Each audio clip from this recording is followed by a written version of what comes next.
Number 5, Jan Logie. Thank you. Thank you, Mr. Speaker.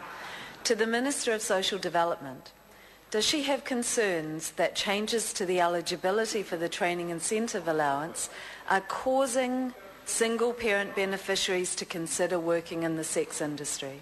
The Honourable Chester Borrows. On behalf of the Minister, no. Jan Logie. Does she think it is fair that single-parent beneficiary Tania Waisoki is reluctantly considering sex work to cover the cost of travel and childcare associated with her high-level veterinary nursing degree, whereas these costs would be covered by the TIA were she studying for a lower-level course? The Honourable Chester Borrows. On behalf of the Minister, I find it very difficult to accept that somebody is forced into prostitution in order to study. People may have to choose between earning an income through work and studying. There are no easy options for a solo parent, but there is considerable support available as outlined in answer to the previous question. Well done. Jan Logie.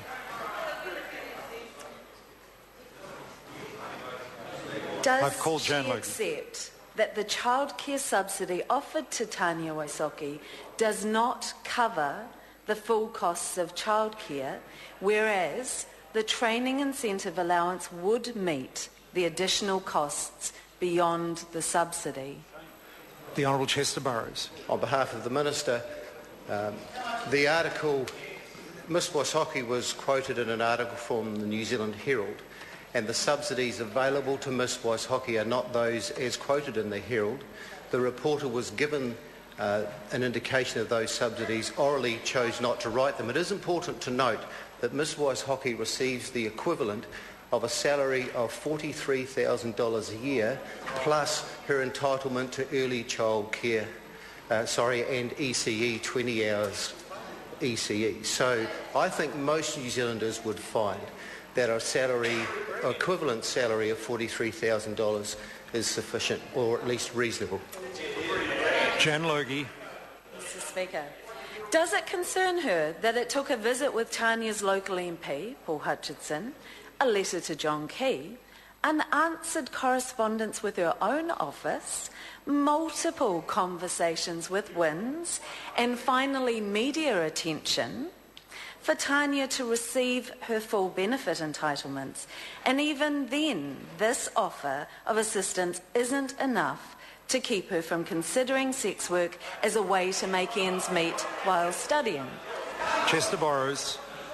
On behalf of the Minister, I refer to my previous answer to the supplementary as to the level of assistance Miss Waisoki is getting. I also need to indicate that a WINS employee, in giving an advice as to what level of assistance they can be given, is constrained by the information given by that applicant. We understand that once the full details were known as to the hours of study that she was needing to do, her ability to obtain childcare was raised from the 9 hours originally offered. Jan Logie. Do you accept? Order. No, questions do not ask, do you accept the... Oh, okay, sorry. Sorry. No,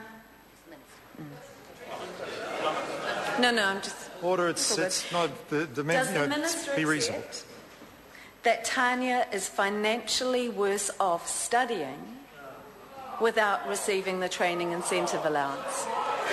The Honourable Chester Borrows. The Training Incentive Allowance has been redirected to those people most in need. What we do know is that half the women on the domestic purposes benefit have not achieved a level of education of NCEA Level 1 or foundation course skills. And so we have directed TIA to those people to get the best results for the investment of the taxpayers' money. Order, a point of order has been raised. Jan Logie. Mr. Speaker, it was a direct question. Is she financially worse off? without receiving the Training Incentive Allowance? It's Order. a yes or no question. Order, I say to members, please, I'm on my feet.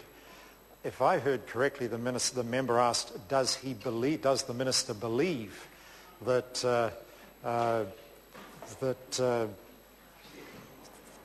about whether or not the person in question is worse off without the training incentive allowance. Now that is seeking an opinion, but it would be helpful if the minister did refer to the difference between someone in her position having, in theory, a training incentive allowance and not having a training incentive allowance, rather than giving the reasons why. I mean, the minister was giving the reasons why the government chose, it seemed to me, to redirect the training incentive allowance. That wasn't what the question asked.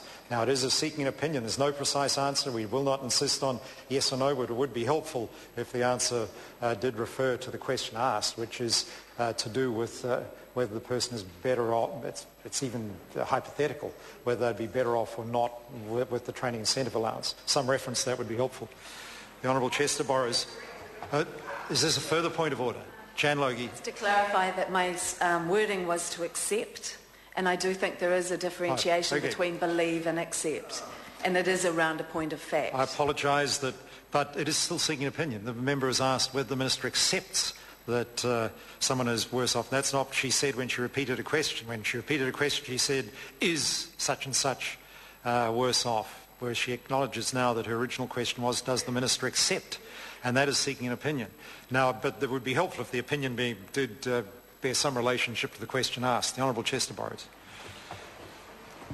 On behalf of the Minister, I do not accept that this particular applicant is worse off under the new rules in respect of TIA. I believe that the government assistance that she receives and that assistance that she could apply for leaves her in a very healthy position in terms of extending her own education. Question number 6, Dr. Cam Calder. Thank you, Mr. Speaker.